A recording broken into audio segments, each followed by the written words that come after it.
Hey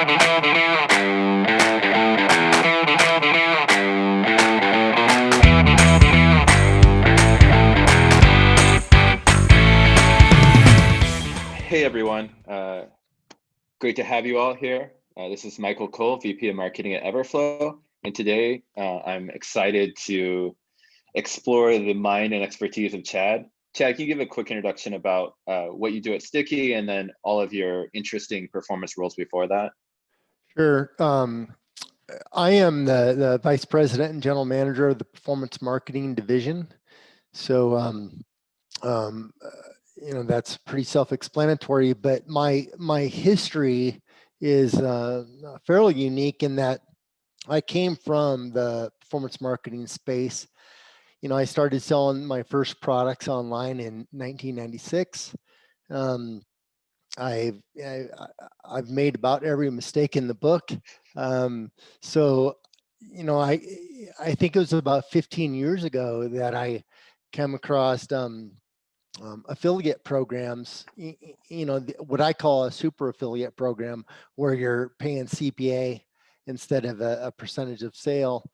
And I think that really changed the whole course of my my thinking about e-commerce. So, I had prior, I had run, e-commerce programs for companies like Whole Foods Market. I started their e-commerce channel selling supplements, and went over to OxyClean and built 4 brands for them online. And, Video Professor, we did quite a business in affiliate marketing there. And then I ran I founded Two Chad's Fulfillment, which is now known as QuickBox.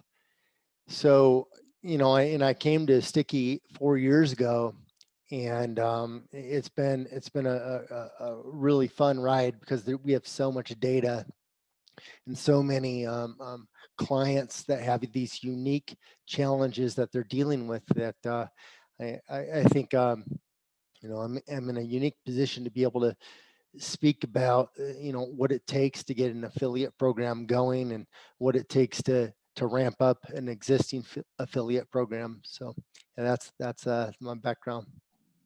That's awesome. Yeah, definitely the best people to learn from are the ones that have made lots of mistakes, because it's the mistakes that really like burn in the back of your brain and like just keep you up at night. And those are the things that you you can learn from very quickly to avoid. For sure.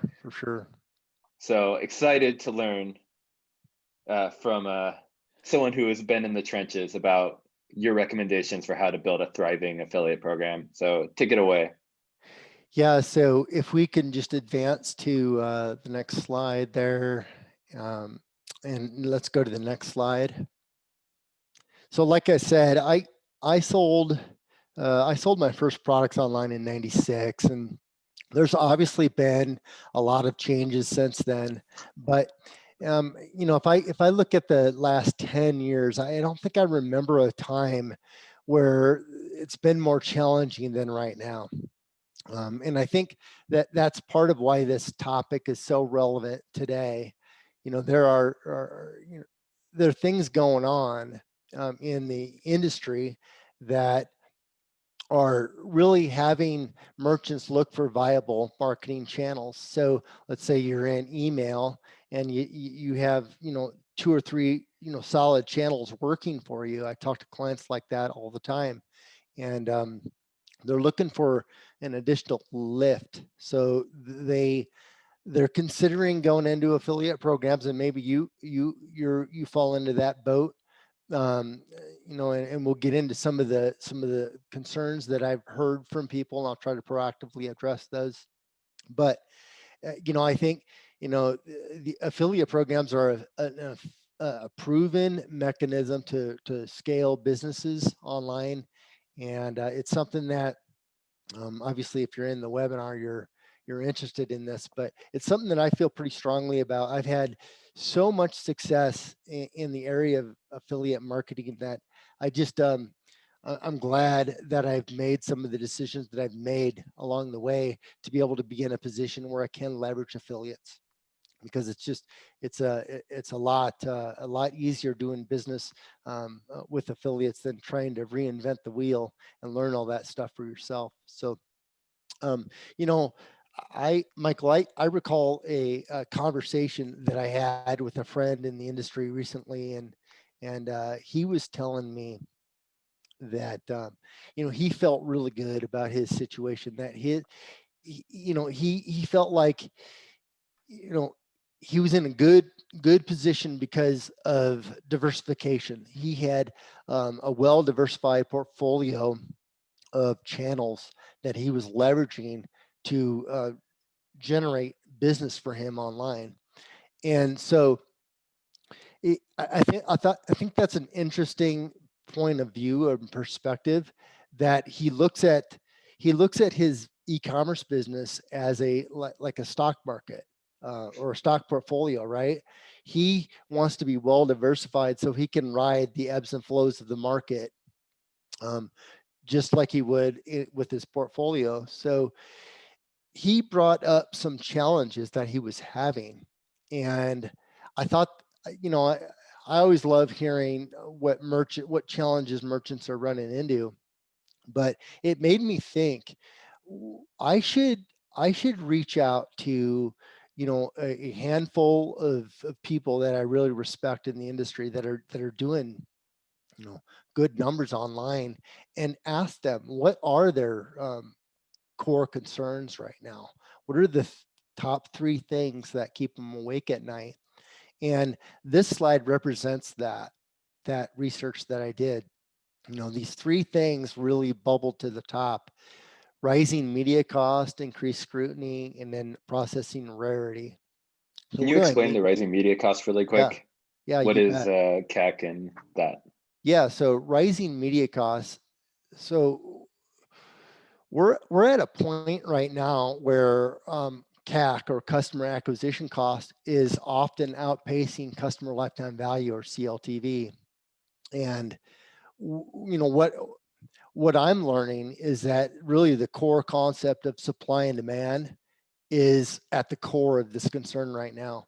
The election year has put so much stress on the demand, and as a consequence, the available supply has been reduced. So as performance marketers, we have to be closely in tune with ROI. And I don't know, I've never ran an election, but I don't think that they have real concern about ROI. So the prices that they're willing to pay for the media have really increased the amount that we have to pay for media. So that that pressure on cost has really hurt the the CPAs that people are paying for affiliates. If let's just say that your lifetime value warrants you that you can pay $45 for acquiring a customer. And let's say that I have some channels that cost me $65, some cost me $45, or some cost me, let's say, $25. If my eCPA is at $45, or my average CPA is $45, that puts me in the ballpark. I can now afford to spend, high, or to reward my affiliates with a higher CPA if I've got a well-diversified strategy where, some of my CAC is in the area of $25, $35. So I'm constantly looking for ways to lower my effective CPA so I can throw more dollars at my affiliate CPA. Does that make sense, Michael? Yeah, it makes sense. And I think that one of the interesting things too is it's not just the politics, but just everything in e-commerce has risen this year. I was just reading an article today that like Under Armour, which is having a disastrous year, like they're doing terribly, still had their e-commerce sales increase by 55% because every e-commerce store is now where people buy. And so there's so many merchants that are spending a ton of money on paid advertising that have never tested these channels before. and are Yeah. probably not are having a terrible ROI at it, but they're still doing it because like they have no other place to put their money anyway. So this year in particular, like the media buying strategy, like you have to be a real specialist, like an affiliate, to be successful anyway, because Yeah. there's more competition than there has ever been in this year. So it's like an excellent reason why, like working with veteran experts that know how to avoid the like competitive spaces and drive performance year after year. It's like never been a better year to expand out that channel. Yeah. Right. Yeah. Good point. You know, the second thing that that I heard about from our clients is that there's increased scrutiny. So what do I mean by increased scrutiny? Well, let me first just say, you know, I've lived the majority of my life finding different methods that are effective to sell products online. That's just been my mantra. I've I've had to find different ways to make money online. And if I look back at all those different ways that have been what I would say effective, there's really three things that influence response ratio. There's your offer, there's your audience, and then there's your creative. And when I talk about increased scrutiny, the increased scrutiny is really on all three of those things. So there's additional scrutiny on the offers that we're running, on the audiences that we're targeting, and the creative that we're using to generate sales. So, you know, you hit on this, Michael, but you know, there's a whole world of affiliate marketers out there that are really good at buying display media. And so probably 10 years ago, I asked myself the question, does it really make sense for me to try to be as good as an affiliate marketer at buying media? And you know, I'm a pretty stubborn guy, but so I've had a bunch of media buys fail on me, but I learned pretty quickly that I need to rely on these affiliates to do my media buying for me. So the other benefit here, as it applies to this increased scrutiny, is that now that pressure is on them. They have to live and die by the rules of the networks that we're advertising on. So this increased scrutiny is coming from, you know, a couple of different areas. There's you know, there's lawsuits that are causing some of this, but there's also scrutiny on the network. So, you know, Facebook is way more strict than they have ever been on what ads they allow to run. So I don't want to be that expert. And so, like for me personally, that's why I decided that, you know, the affiliate channel was for me, because I don't have to worry about really understanding the nuts and bolts of all that, the rules that each one of these networks have in place. That's sort of a counterpoint to that, though. You always have to keep in mind that affiliates are mercenaries. So if they're not making money, they're not going to keep running. So you got Yeah. to make sure that your structure is paying them well, like Yep. that they feel rewarding, you're treating them nicely, and that it's worth their time to deal with all this increased scrutiny. All of these combined to sort of like win them over and use them as like a great channel. Yeah, exactly. And I hit on a couple of those points, Michael, here in a couple of slides, but that's exactly right. I mean, we've got there. I hope that in the next 30 minutes you walk away knowing, you know, 3 or 4 things that you didn't know before, where you can really make yourself stand out with these affiliates. So I promise you, you'll get that. So real quick though, on this third feedback point that I got was processing rarity.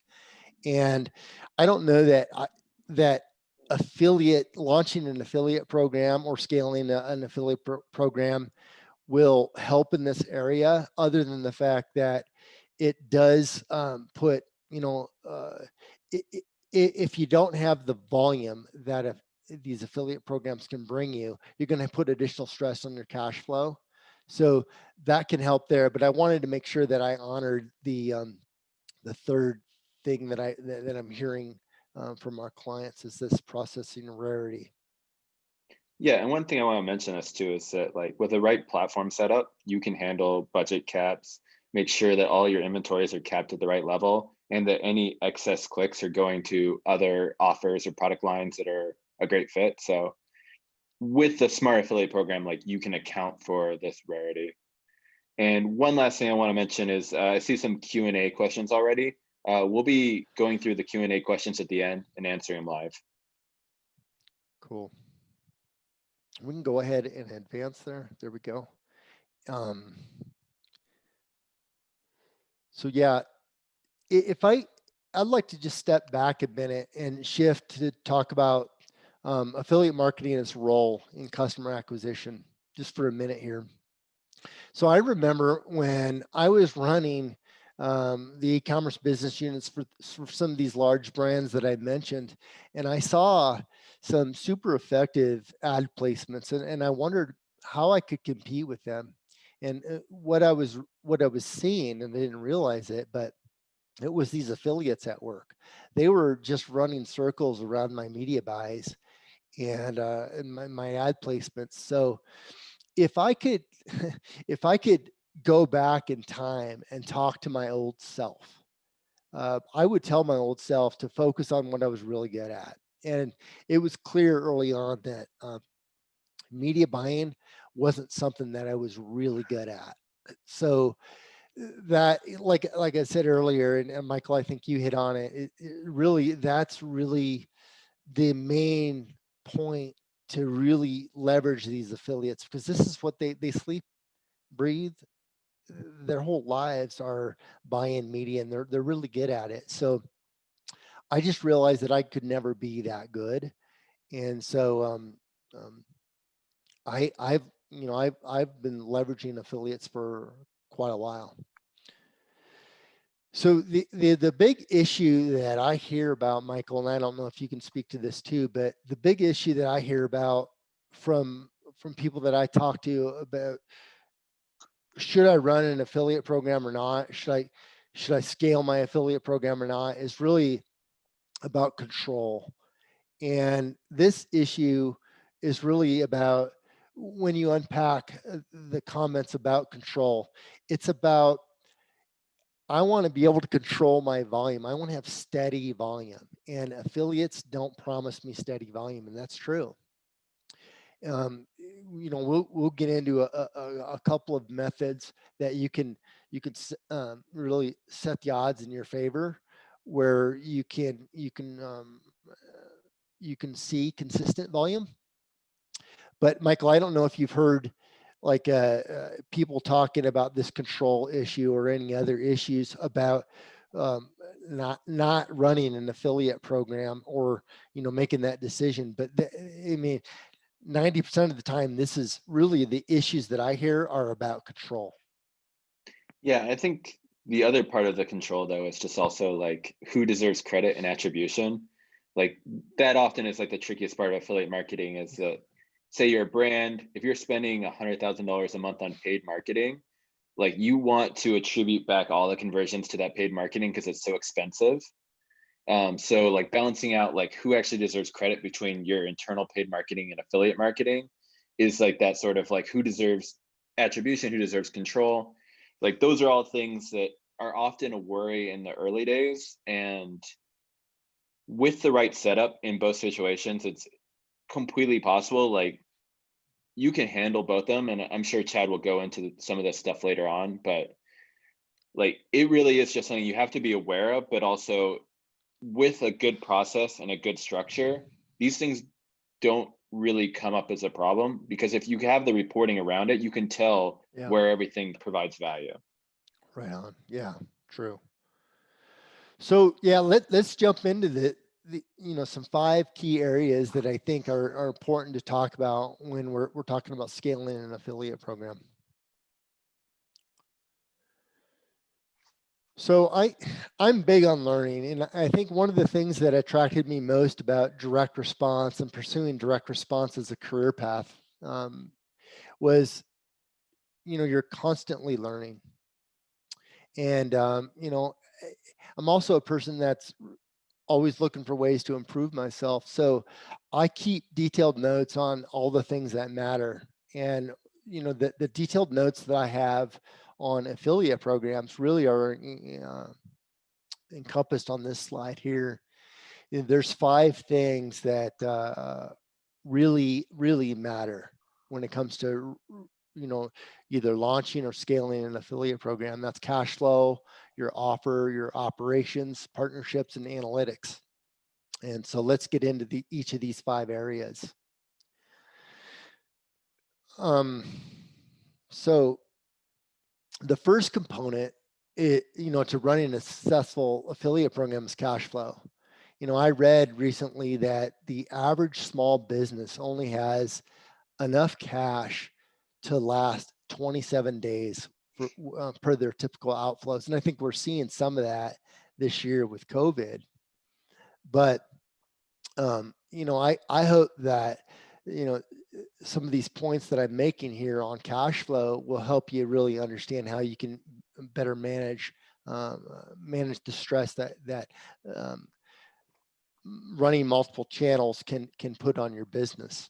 Multiple like affiliate channels or email or search, all this stuff that has expenses tied to it. So the first thing that I would say about, and I'll make 3 points here about, reducing stress on cash is just learn from the mistakes of others.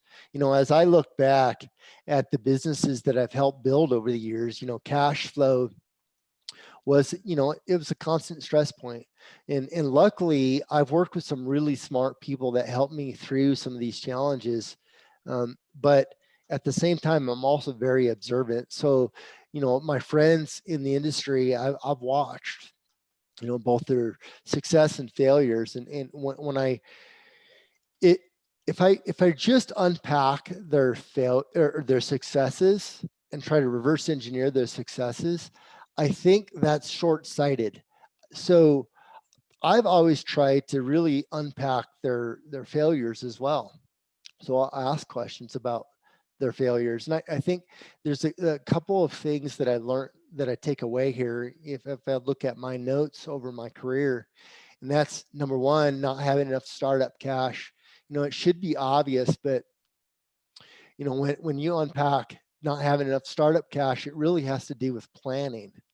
And, I learned that being good at forecasting can help reduce the stress on cash flow, and just being really diligent about how you plan, how you present those plans to investors or your team.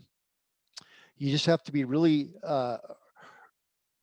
really focused on how you're planning these endeavors out so that you can account for your cash.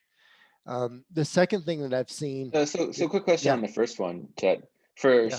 sticky customers, like especially the ones that are starting off the first time, have you seen any effective methods to get that like starting investment cash or starting like debt cash? I don't know that. I mean, at a high level, I get that information. And I think a lot of that, when they don't come to the table with the cash, Mhm. it comes back to the plan. They have to have a good plan. And in order for somebody to give you cash, and I've been in that situation too, where I've had to go ask for cash, and you better have your ducks in a row. You're going to ask these hard questions about cash flow and how much cash you have in reserves, and what's your plan to replenish cash. These types of questions that should be in a solid plan. And that's why I think when I look back at the conversations that I've had with some of my friends that have had these failures, and it's been related to cash, it's really been related to planning. So I guess, there's people you can talk to that are way smarter than me on getting cash. But I will say that even before you go talk to them, you should have a good plan. I don't know if you've seen anything, Michael, that you can add to that, but I mean, that's That's the best advice that I can give. Yeah, I think it. That's what at the core. That's what really matters. Right. And before you even think about it, you have to understand what you need and why it's going to be valuable to the other side. Especially if you're going for investors, it's all about how is it going to be like 100x company. Yep. Yep. Exactly. So the second thing here that I guess I've learned from the mistakes of others, and I almost was one of these people, is I didn't see the value in a good cash hawk or an accountant, whatever you want to refer to them as, but somebody that's really good with watching the cash.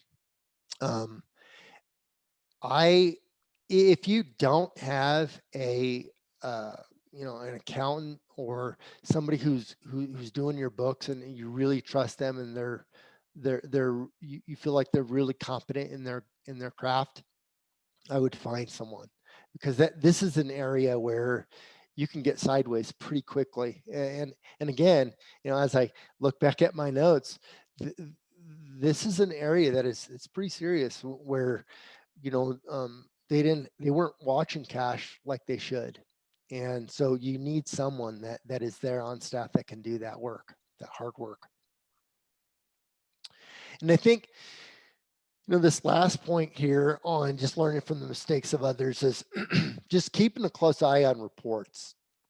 I can't even tell you the number of conversations that I've had over the years where people don't have a good grasp on their reports. And I'm always surprised when I talk to people that don't, have a really good handle on their numbers. Um, but even if you have strong numbers, or even if you have some people on staff that are good with numbers, I think it's important for you to understand, as the person responsible for your e-commerce channel, to really have a good handle on those numbers. So at Sticky, we do a pretty good job at providing the types of reports that people need. And, I'm pretty proud of that. I think as a company, we've done really well there. But, you know, still, I'll talk to clients that don't have a good handle on the reports that they're seeing. So I think that's a point that I would take away if again, I was looking to launch an affiliate program or scale.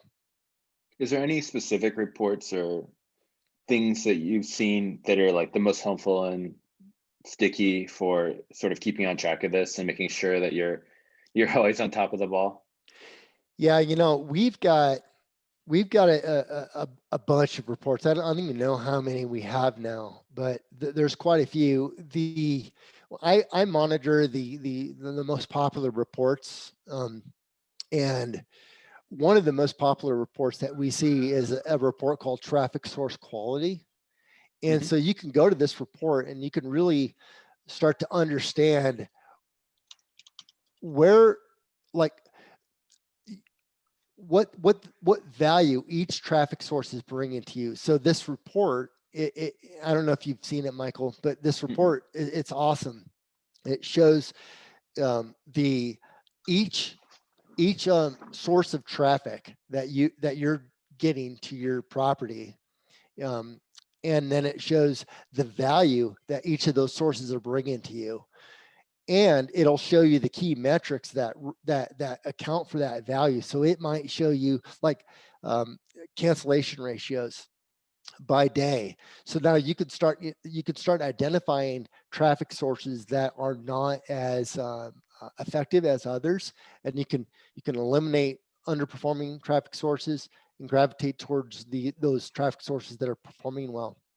Well, that's one of the key reports that in my career I've looked at regularly. I wasn't always using the Sticky platform, but so I've used a bunch of different platforms, and I've not seen any platform that has a report quite like that one. So that is one that really stands out, and it is our most popular report on the platform for obvious reasons, because people see value in it.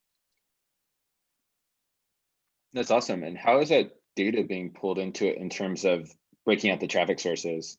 are you using? Is that done through tracking links? Is that Exactly. Yeah. how do you like set that up? Yeah, it's through tracking links. And so within our platform, clients have to set up a campaign, and that campaign has attributes to it. Mhm. And those attributes flow through to the database. And now um, we can report on each one of those attributes. So for example, if I've got, and we call it AFID is the parameter in our URL. If I've got an AFID of 123, I know what that 123 represents, that all the components that roll up to make that campaign 123 work. And I can really start to understand where where the value is in that campaign. But I can, if I've got multiple sources going to that campaign, multiple affiliates running to that campaign, or traffic sources running to that campaign, I can look at those sources too. So there's a phrase, don't throw the baby out with the bathwater. So Mhm. you can start to look at, a campaign. I've seen this so many times where you look at a campaign and it just is not working. The quality is not there. And by merely adjusting or reducing eliminating some of the veins of traffic that are going to those campaigns, you can, or go into that campaign, you can really improve the metrics on a campaign by just purely eliminating those poor traffic sources. Yeah, I think that's an excellent point, and definitely something that I noticed in my like performance career is that you can have partners, especially like it's usually not the like the terrible partners, but sometimes you'll have like a mediocre traffic source, and like one of the cool things with Everflow is it's really easy to break everything out by placement. And if you look at it, you'll typically have like 2 or 3 placements that are amazing, and Yeah. like 5 or 6 placements that are pretty bad that are hiding behind the publisher as a whole. And if you're just traffic blocking like those 5 or 6 placements, like your quality skyrockets, and like the value of your affiliate partner like Mhm. massively increases. And a lot of times like they don't even know, because if they've been using like older systems that don't give you any insights into the placement level performance, like no one's ever told them that their quality could be so much better and that they should stop working with some of these traffic Yeah. sources on their side. So it really is an important ability to like have that extra level of like granular breakdown, because a lot of times like the actual decision's really simple once you can see it easily. Yeah. Yeah. True. And I think a point that you made there is like it's okay to eliminate traffic sources. You know, I hope everyone hears that, because it's really important. I mean, at the end of the day, it's yours. It's the skin off your back. So you need to be able to have the freedom to eliminate traffic sources based on data, right? Being smart about it. And I think, I got really good at that, really good at explaining why um, uh, different traffic sources were performing better than others, and why I was eliminating certain traffic sources. And I always tried real hard to make sure that my partners that I was eliminating understood that. So with the data that you can get through Everflow and through Sticky, those are relatively easy conversations to have, once you know how to have that conversation. So real quick here, I think the other 2 points that I would make here on this slide are, avoid the misconception of being cash positive out of the gate. This is a mistake that I made early on. I set the expectation that we're going to be cash positive very quickly after launch, because I saw, traffic. It's really easy to do this because you're going to see traffic scale very quickly when you launch an affiliate program. Typically, you'll see that. And that doesn't mean that your cash is going to come in equally as quickly. I talk a lot about the float, and with affiliate programs, the float the money that's out there in the float is something that you need to consider. So, for example, if I get an order today and I pay my affiliate net, weekly net 7, so I'm paying them every 7 days. I am out that cash within 7 days. That doesn't mean that my LTV is gonna. I'm gonna realize my LTV in 7 days. So I'm going to have a float period of time where it takes me to regain that lifetime value, and that's where I see different merchants fall down, is that they have this misconception that they're gonna be cash positive very quickly. And that's just not how it works. So you just got to account for that float. And again, that goes back to planning and doing proper planning. And making sure you have good margins. Good because margins, the longer the distance, I mean, I did video ad tech where it's net 60 for payments. yeah. And man, waiting 60 days to get paid is forever. So it was all about making sure that like you have cash for today, tomorrow, all the way until you actually get like your payments for things. Yep. Yep. Yeah. So yeah, if we just jump to the next slide here, there we go. The second component of running a successful affiliate program is really your offer. And you can have a load of cash, but if your offer isn't attractive, it'll fail.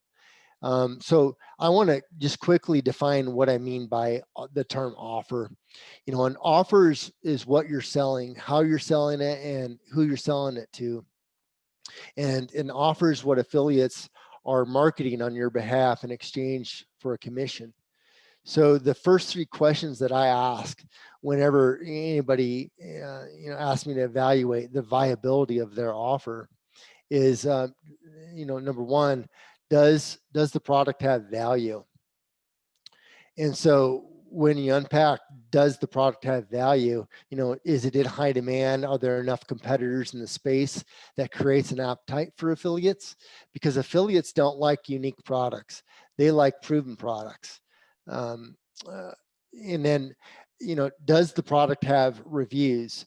I remember, Billy Mays saying to me once that, he was answering the question. We were in a group and somebody had asked him, what's the key to a good infomercial? And his response was time lapses. And I was like, time lapses, huh? And so what I asked him what he meant by time lapses, and he said that we've got to show that the product is working on screen very quickly. So we use time lapses to do that. And a good time lapse is key to a good, infomercial. So if I take this point to, e-commerce and what we're dealing with affiliate programs, landing pages, I think it's really important for your offer that that you're displaying customer testimonials, that you're doing a really good job at conveying what your customers think about your product. And if we just go to the next slide here.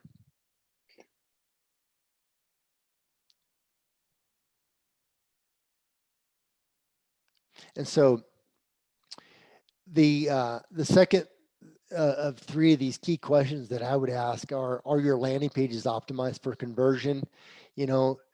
There are things that I look for, and I've got them up on screen here, page speed, CTA buttons, mobile test, trust badges, form field optimization. These are all things that I think we all have come to know in the industry, but like on page speed, I'm told that, you really want your speed time to be less than 2 seconds. And I don't know, Michael, if you can speak to this at all, but that's my understanding from merchants that I've talked to recently. They want to see their pages load within 2 seconds. Yeah, I was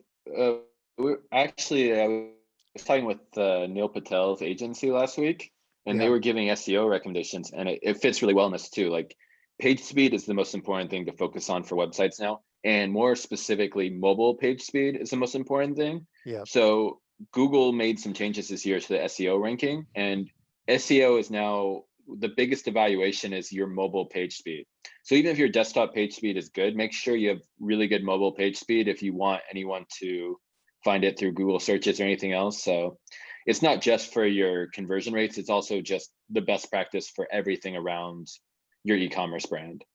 Right, right.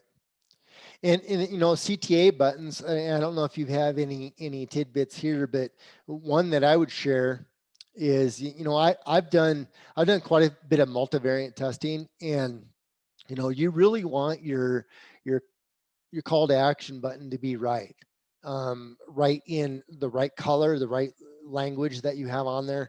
And I can tell you that I thought that a red call to action button was the way to go. And when I multivariate tested it, like that was the worst in my testing. The red was the worst. Blue and green were pretty equal, but red was like no go. So I learned very quickly to not have any red CTA buttons. The other thing that I learned is these trust badges, you know, they mean a lot to conversion. I saw where a trust badge, you know, removing a trust badge could lower my conversion by 15%. So Whoa. trust badges are real, and I think in my control in all my testing that I've done has had 3 different test badges on it, or trust badges on it, so that I could convey the types of things that I need to convey to get a consumer to really feel comfortable that I'm a trustworthy merchant.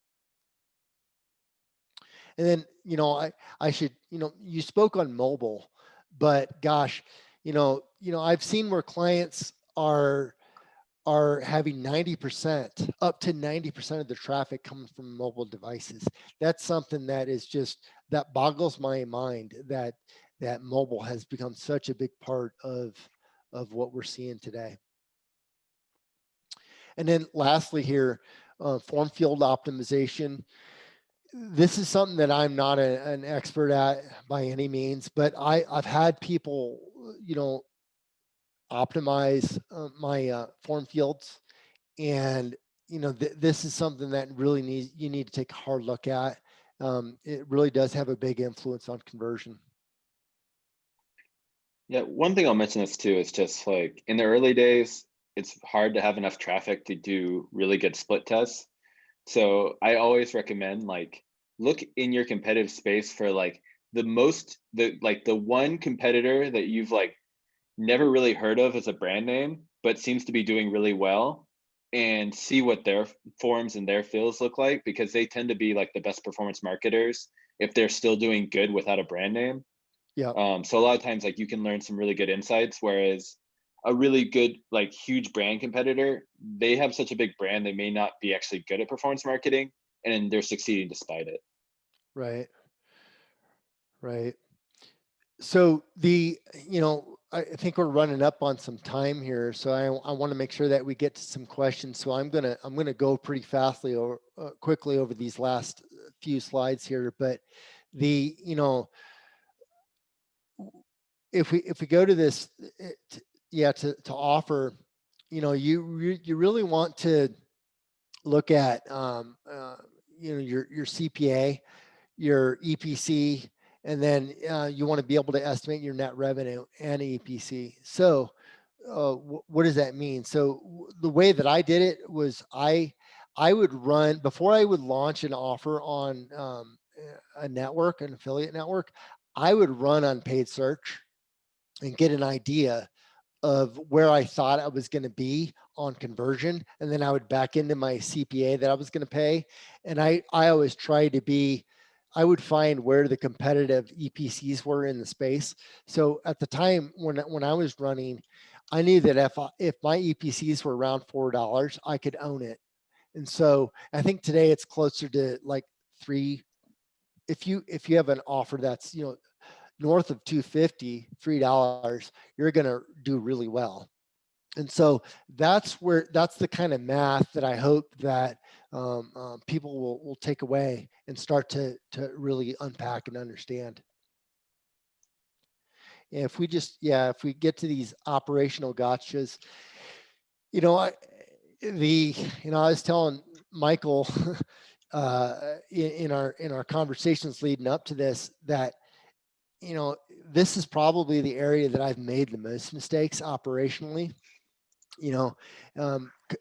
Strong customer service, making sure that I've got my inventory and fulfillment ducks in a row.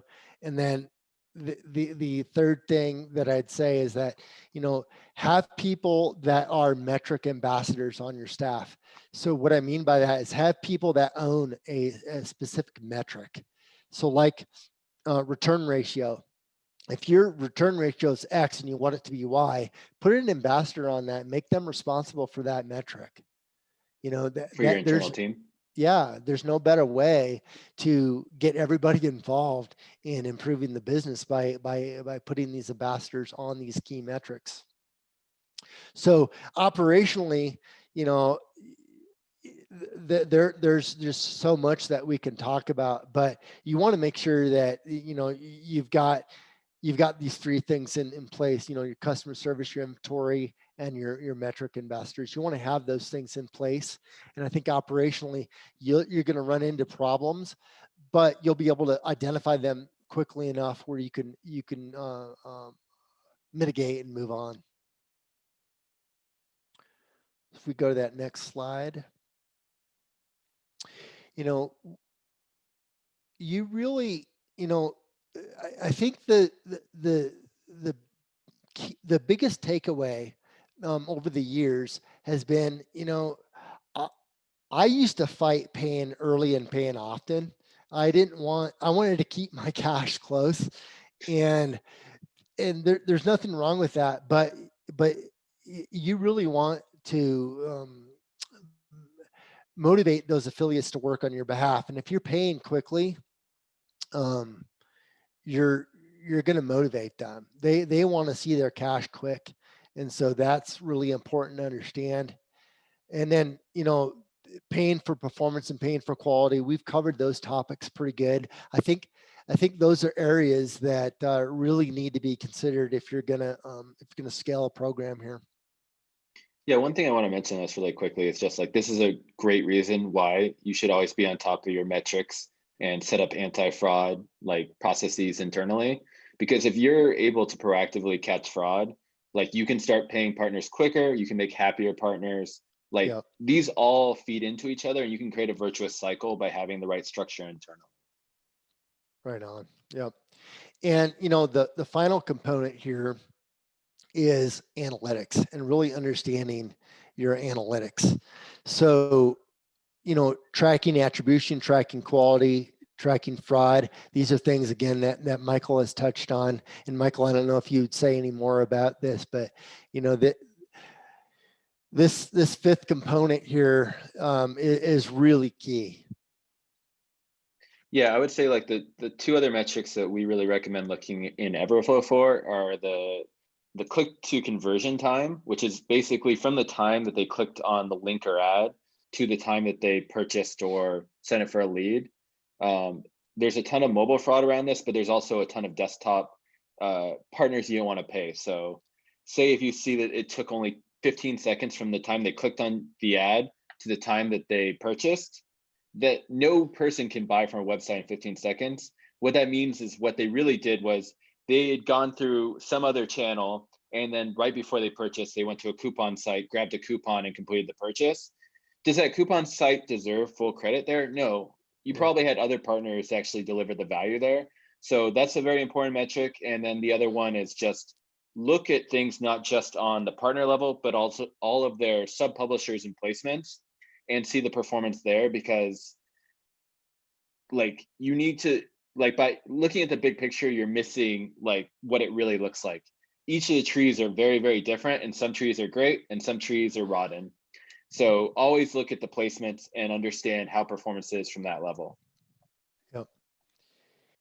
Yeah, and so if we just go to the last slide here, and then we'll get into Q&A. This is just summarizing really where, what we've talked about. These key things are the items that, I personally would advise anyone to really look hard at if they're looking to scale an affiliate program. So with that, I think we can get into some of these questions that have been asked, Michael. Great. Yeah. So the first question is, does Sticky generate tracking links for networks? And if you could just talk about how you handle like the tracking links, that'd be really interesting. Yeah. So the way that it's handled is as a Sticky merchant, you'll set up a campaign, and that campaign will have attributes associated to it, and you'll have what's called an AFID on in the URL that will have that will allow you to track all the components that you need to track within that campaign. Now that URL gets then posted into the network interface, and then that network interface, that they create their own URL that points to that URL. So it's like a referrer that'll go to that URL, and ultimately when it comes into our platform, it tracks all the way through the transaction. So now you can start to report on that transaction based on the parameter in that URL. Michael, if Yeah, you so would say anything it there. works a lot like Google Analytics UTM codes, where it's pulling from the URL. Exactly. Yep. Exactly. Yep. Okay. And follow-up question to that, does it also make postbac URLs? It does. Can you handle all the postbac stuff? Yeah, it does. And actually, we're in the middle of making improvements to our postbacks, or adding additional postbacks options. So yeah, we handle that. Great. Next question. Sorry, I'm just reading it. So the next question is, if I'm using Sticky for my orders, for using as my CRM for orders, do I still need an affiliate tracking solution, or does Sticky handle that? Yeah, so we don't have an affiliate tracking solution end to end. So and what I mean by that is that if you're running, let's say that you're running affiliates directly, you're going to need a portal for them to download the creative and all that stuff that they need in order to run. And we don't provide that kind of service, but we do have integrations with various companies that will allow you to connect Sticky to a portal that affiliates can use. Like Everflow. Like Everflow, yep. Where can people learn more about Sticky's pricing? Yeah, so the best thing to do would be to really there's on the last slide, I'll have my information on there. Just reach out to me, and we can talk about pricing. And it'll depend on some I'll have to ask some questions, or I'll get you in touch with people that will ask some questions, and we'll get you good pricing, a good idea of pricing. But I think in that process too, you want to see a demo, right? Mm-hmm. The demo of our platform, I think, is I don't know, Michael, if you've ever had a full demo, but it's pretty impressive. Our platform Mm-hmm. is not the same platform it was a year ago or 3 years ago. It is a very robust e-commerce platform.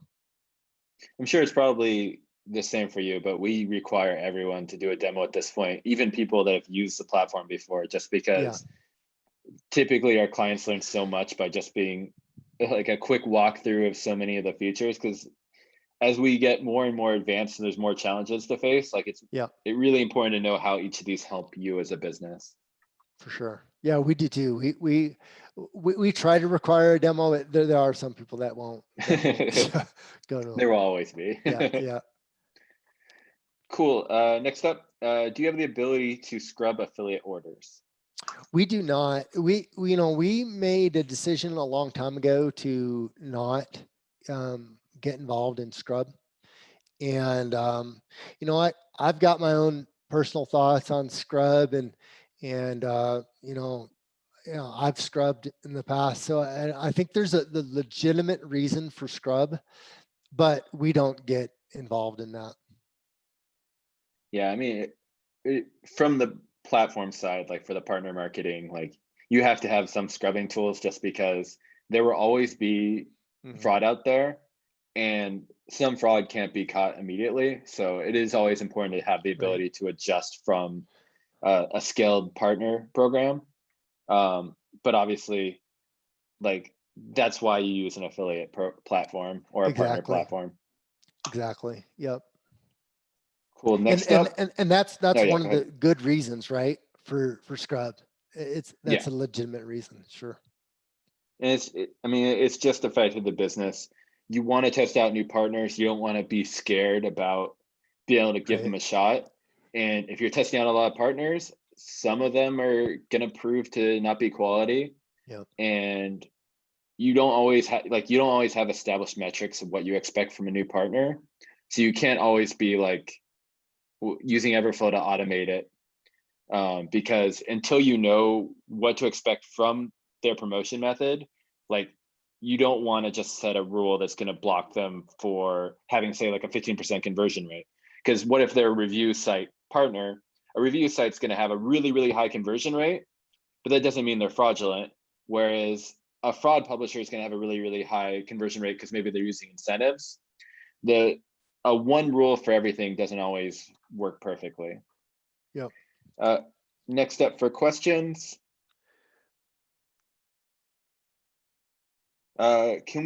Using Sticky, can networks give user permissions so that like their clients can only see orders specifically for their billing?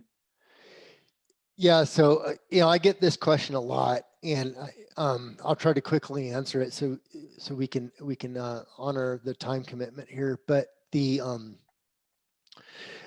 there's a way to do that, and I think the easiest way I can explain it is you want to set up campaigns. You want to set up a campaign for each source that you want to give access to, because we give permissions at a campaign level. So that's the way that we handle it. We've looked at allowing permissions at the AFID level, but that's not something that we offer today. So I think yeah, go ahead. I was just gonna say, like, I mean, that's why you have integration partners for handling the sites that doesn't make sense to build internally. Yeah, we try to really stick to what we're good at, and what we're good at is the handling the transactions and reporting on them. Chad, do you have a couple more minutes to go through the last few questions? Yeah, I think we're up on time here, but I mean, I'm glad to stay on. Yeah, you bet. Great. Yeah. So thanks for everyone who stuck along. We'll wrap up the last of the Q&A for this, so it'll just run a couple more minutes. So next up, why did you end up changing your name from Limelight? So, we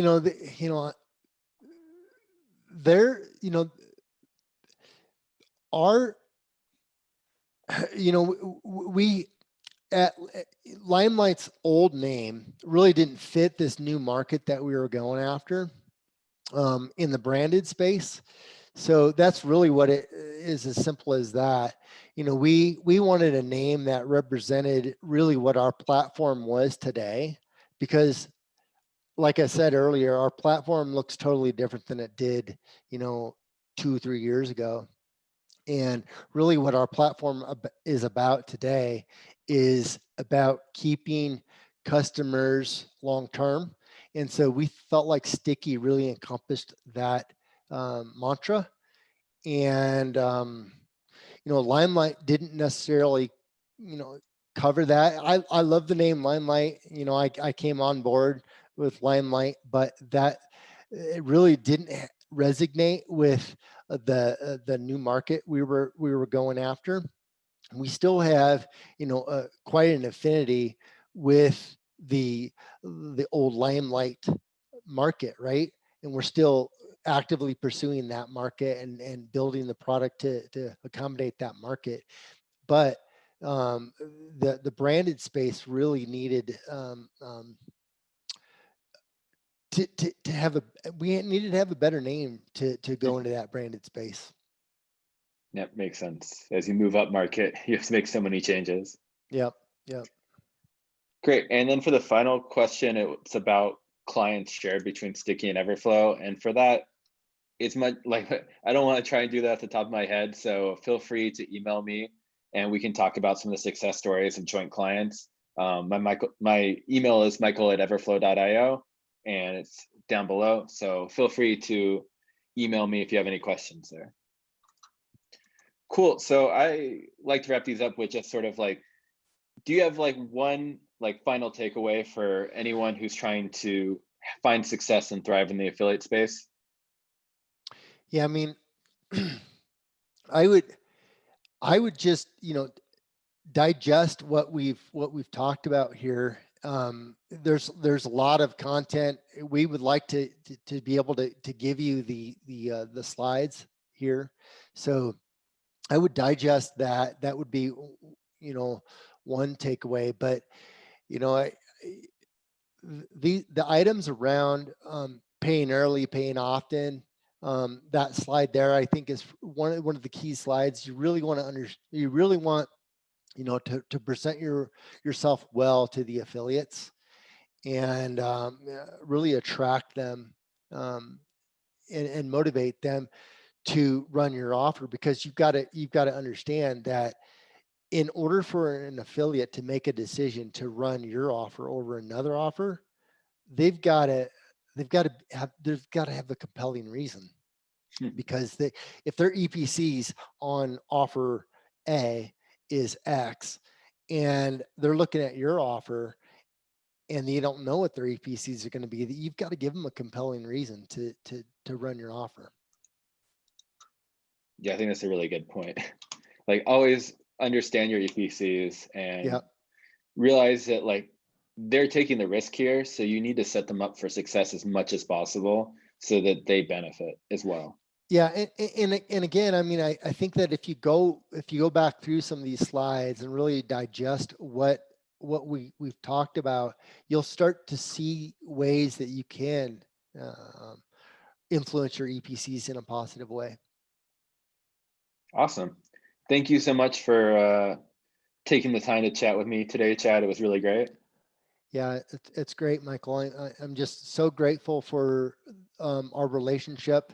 This relationship with you guys has been one that I know everybody in the company really values, and really grateful Likewise. that you provide such great service to our clients. And likewise, we've heard nothing but good things from all of our clients using Sticky, so it's mutually shared. Cool. Well, thanks everybody for joining us today, and I hope that you walk away with some good tidbits here. Thanks, everyone. Have a wonderful day.